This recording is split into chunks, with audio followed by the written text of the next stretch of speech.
Russia and the West have many reasons to avoid conflict, but this incident still shows how dangerous the Syrian crisis is for the world. The apparent downing of a Russian fighter jet by Turkey, which Ankara claims was violating its airspace, despite 10 warnings, is an exceptionally dangerous moment in Syria's 4-year civil war. But, in the context of warming diplomatic relations with Moscow and the extraordinary risks of escalation, Turkey's Western allies are likelier to proceed with extreme caution.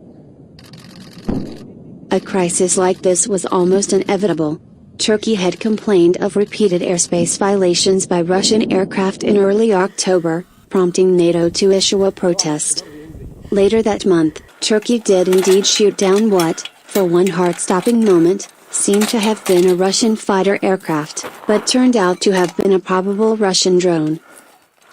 With Russia, Syrian, American, French, British, Canadian, and Arab aircraft filling Syria's crowded skies, Russian aircraft coming with 500 feet of American planes, and Russia repeating some of its border-probing behavior seen over the last year or two in Europe, a crisis was always liable to erupt. The US and Russia had agreed safety protocols in late October, including a ground communication line for round-the-clock contact, but this wouldn't have applied to Russia-Turkey interactions. It is crucial to keep a sense of perspective. This would not be the first time that Russian aircraft have been shot down by American-made planes, or vice versa, without sparking World War III. Pakistan's American-made F-16s shot down a slew of Soviet aircraft in the late 1980s, during the latter's war in Afghanistan. Going back further, a U.S. Army Ru-8 Seminole flying from Turkey was down over Armenia, then Soviet territory. The most famous incident is of course the downing of CIA pilot Gary Powers' U-2 spy plane in 1962. Soviet pilots also played an important covert role during the Korean War between 1950 and 1953. With Russian sources claiming that they shot down 1,100 to 1,300 American aircraft. However, this is the first time since the end of the Cold War that a NATO member has downed a Russian warplane.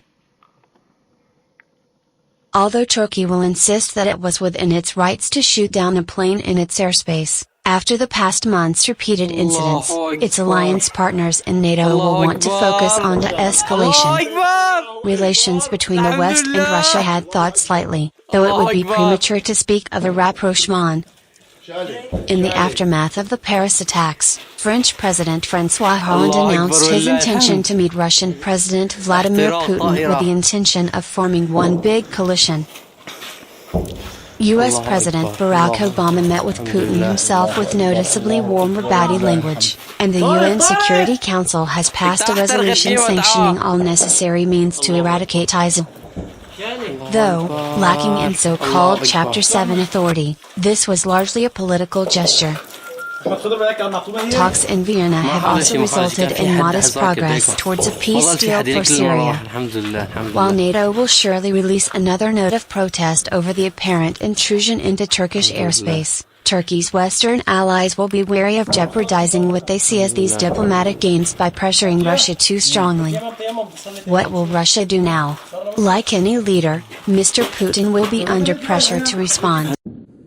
But it is possible that Moscow's adamant claim that its aircraft was in Syrian airspace, despite Turkey's statement to the contrary, and supporting evidence from radar, will allow for a face-saving compromise, whereby Putin directs his ire at Syrian rebels rather than towards Turkey.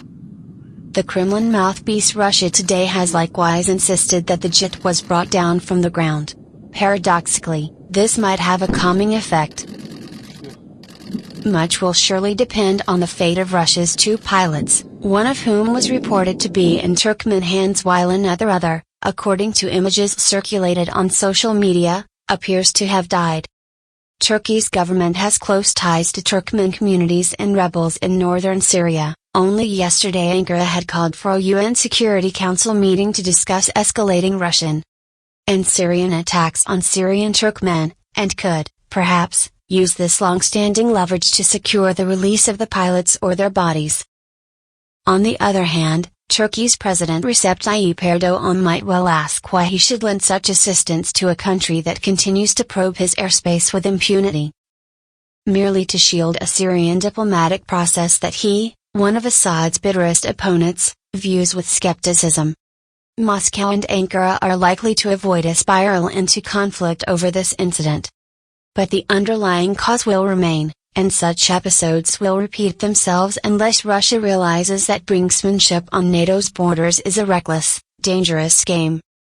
The Middle East is bringing the world's great powers into their closest proximity since Kosovo War in 1999, and in a far more dangerous way. The Syrian war is not only generating vast refugee flows and incubating the world's most potent terrorist group, it is also a cockpit of traditional state-on-state international rivalries.